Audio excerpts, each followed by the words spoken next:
નામ છે તમારું? મારું નામ પ્રિયંકા મહેન્દ્રભાઈ પટેલ. પ્રિયંકા, તમારી પર હુમલો કોણે કર્યો છે અને મંદિરમાં હુમલો થયો, શું કહેશો?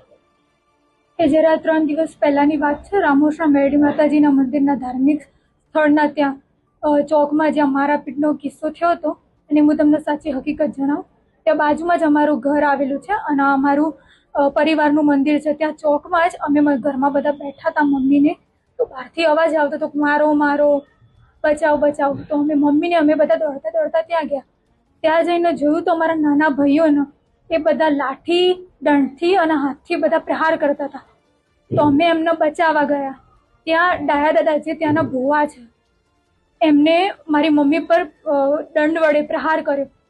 તો હું ત્યાં એમને બચાવવા ગઈ, અને એ મારા દાદા છે અને હું એમની દીકરી છું. તો મને એમ કે મારા દાદા એ મારી પર હાથ નહીં ઉપાડે.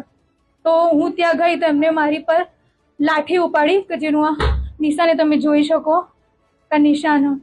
અને ત્યાં અમારા બીજા ભાઈઓ, કાકાઓ એ બધા આયા ત્યારે અમારો જીવ બચ્યો છે. અને તમે ત્યાં જોઈ શકો કે ત્યાં સીસીટીવી કેમેરા બી લાગેલા છે. તો તમે ફૂટેજ મેળવો તો તમને અંદર દેખાશે કે જે ડાયા દાદા છે તેના ઉપાસક છે, ભુવા છે, એમને મારી પર હુમલો કર્યો છે.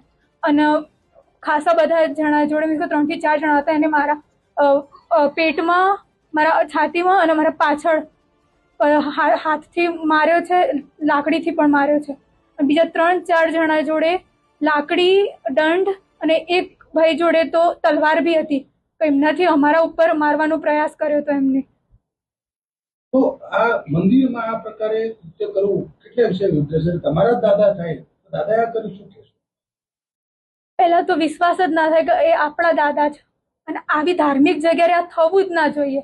અને જે એમને દીકરીઓ ઉપર, નાના છોકરા ઉપર કર્યું એ બહુ ખરાબ ગણાય, કે આટલા મોટા માણસને એમને આવું ના કરવું જોઈએ. માતાજીને શું પ્રાર્થના કરો છો? બસ માતાજીને એટલી જ પ્રાર્થના કરીએ કે આ બધું જે થયું છે એ જે સાચું હોય એને ન્યાય મળે અને બધું જે ઠીક થઈ જાય. બસ.